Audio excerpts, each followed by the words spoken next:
Segundo a opinião de algumas pessoas, cobrar pela mediunidade não é uma coisa tão má assim. Segundo a opinião de um amigo, não há que se ter preconceito com pessoas que cobram pela mediunidade. Bom, eu acho que a questão aqui não é de preconceito, mas sim de conceito. Conceito esse que Allan Kardec sempre nos demonstrou com base no que os próprios espíritos nos demonstram, naquilo que a ciência espírita nos demonstra. Então, para eu não falar de minha opinião, vamos trazer Kardec aqui à cena. No livro dos Médiuns, capítulo 38, capítulo 28. No livro dos Médiuns, capítulo 28, do charlatanismo e do embuste, médiuns interesseiros, Kardec vai fazer a seguinte observação, no item 305.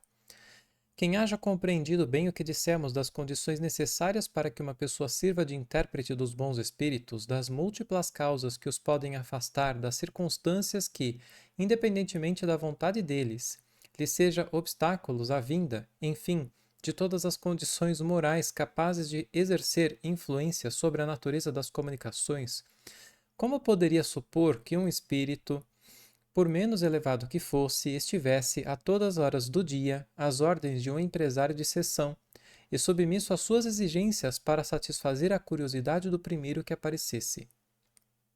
Sabe-se que a aversão infunde aos espíritos tudo o que cheira a cobiça e ao egoísmo, o pouco caso que fazem das coisas materiais. Como então admitir-se que se prestem a ajudar quem queira traficar com a presença deles? Repugna pensar nisso, e seria preciso conhecer muito pouco a natureza do mundo espírita para acreditar-se que tal coisa seja possível. Mas, como os espíritos levianos são menos escrupulosos e só procuram ocasião de se divertirem à nossa custa, segue-se que, quando não seja mistificado por um falso médium, tem-se toda a probabilidade de o ser por alguns de tais espíritos. Estes só, só este, Estas reflexões dão a ver o grau de confiança que se deve dispensar às comunicações deste gênero. Ao demais, para que serviriam hoje alguns médiuns pagos? Desde que qualquer pessoa que não possui faculdade mediúnica pode tê-la em algum membro da sua família, entre seus amigos ou no círculo de suas relações.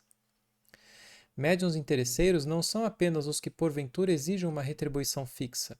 O interesse nem sempre se traduz pela esperança de um ganho material, mas também pelas ambições de toda sorte, sobre as quais se fundem esperanças pessoais.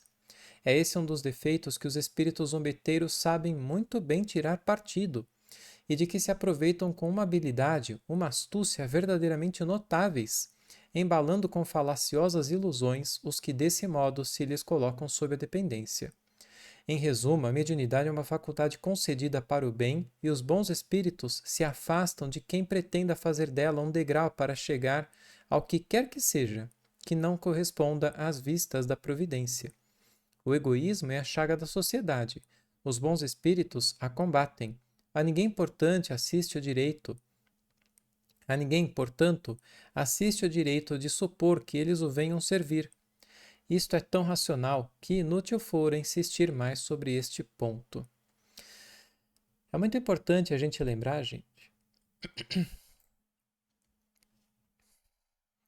É muito importante a gente lembrar que quando o médium tem qualquer interesse relacionado ali, que não seja o interesse do bem, pelo bem, né? Pela caridade, pelo que ela realmente é, se ele tiver um interesse por trás, que seja material ou um interesse na questão de vaidade, de egoísmo, vão se aproximar dele espíritos menos elevados, espíritos muitas vezes maldosos, querendo provocar dificuldades, querendo mentir, tá?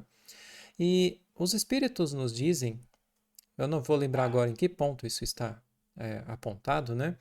Que é muito melhor se um médium ele não tem condições materiais para praticar a mediunidade o tempo todo, que ele pratica a mediunidade em momentos muito bem definidos, por pouco tempo, e que ele cuide da sua vida material, do seu ganha-pão E somente nesses momentos ele pratica a mediunidade, para que ele não misture uma coisa com a outra.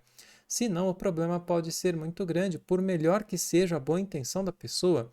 Aí ela começa a falar: bom, eu vou precisar cobrar porque eu só pratico a mediunidade em todo o tempo que eu tenho. Então, eu vou precisar cobrar por isso, mas eu vou cobrar pouquinho. E aí vem uma pessoa que de repente não pode pagar por aquilo. E aí o médium vai falar: bom, para você, então eu não vou cobrar? Alguns até podem fazer. Mas tem outra questão. Os espíritos não estão submissos ao médium.